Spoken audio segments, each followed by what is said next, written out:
Hello fiends, and welcome back to What the Friday, a weekly segment where I tell you the 3 things I found during my research that made me say, what the Friday?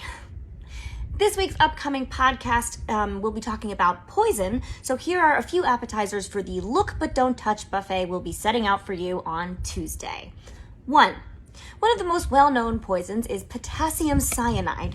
It's been used for centuries for nefarious purposes. Not only was it a favorite of the Nazis, so you know it was no good, who were known to keep capsules with them at all times in case they needed to off themselves real quick, which that's how you know what you're doing is just not right. When you have to carry a pill with you just in case you need a quick and dirty suicide, should someone catch up.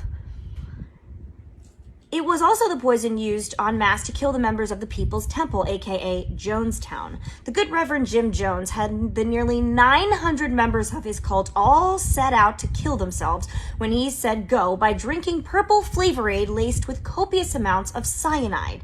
Again, a just-in-case suicide plan probably means that what you're doing isn't exactly awesome. In reality, not everyone in Jonestown wanted to kill themselves, and this peaceful purple poison punch party became a bullet-riddled rage rave, and I wrote that for myself to say because I'm a masochist.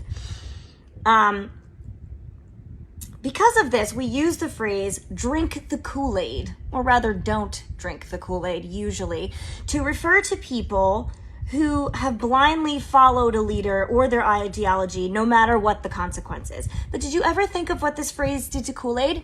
No, you only think of yourself.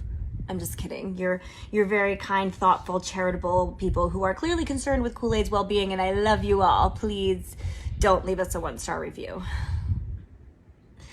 Well, to start with, the Jonestown Lemmings didn't actually even drink Kool-Aid. They drank Flavor Aid, which is off-brand nonsense.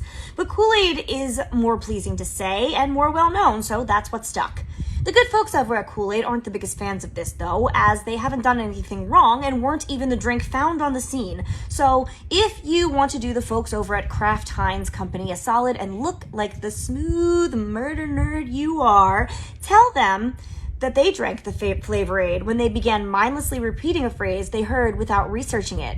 You'll be the life of the party. Also, it's hanged, not hung. Correct people on that too. Be insufferable. It's for the greater good, I promise. 2. We know these days that ingesting arsenic is a pretty big no-no, but that's not the only thing this miraculous substance was used for. In the Victorian days, arsenic was used to create a dye color called Scheele's green, a beautiful, vibrant green that immediately became all the rage for everything from wallpaper to high-fashion clothing. There was just one problem. As pretty as it was, the arsenic was still arsenic and therefore toxic. 19th century journals contained reports of children wasting away in bright green rooms, of ladies in green dresses swooning, and newspaper printers becoming overcome by arsenic vapors. There is one example of an acute poisoning of children attending a Christmas party where the dyed candles were burned. 2 main theories on the cause of wallpaper poisoning events, though, have been proposed. 1, dust particles caused by pigment and paper flaking, and 2, toxic gas production. Tiny particles of the pigment can flake off and become airborne and then are absorbed by the lungs. Alternatively, toxic gas can be released from compounds containing arsenic following certain chemical processes such as heating or metabolism by an organism like mold. When the wallpaper becomes damp and moldy, the pigment may be metabolized, causing the release of poisonous arsine gas. So if you're looking at a Victorian fixer-upper, stay away from any rooms with green wallpaper. They are still around. 3. Poison is so often linked to poetry that I'll leave you this week with another toxic turn of phrase. The term mad as a hatter does not come from Lewis Carroll, but it does come from issues with early haberdashers. In the 18th and 19th centuries, industrial workers used a toxic substance called mercury nitrate as a part of the process of turning the fur of small animals, such as rabbits, into felt for hats. Which sounds awful, and it is, but not in the way you might think. While you expect a poisonous experience to leave one sick and dying, this one leaves you quite insane, suffering from tremors, hallucinations, and wild delusions. Researchers have suggested that Boston Corbett, a hat industry worker who killed John Wilkes Booth, so I guess good on him for that. Anyway, We all know who John Wilkes Booth is, President Abraham Lincoln's assassin, but that's besides the point. He may have suffered from poor mental health due to mercury poisoning.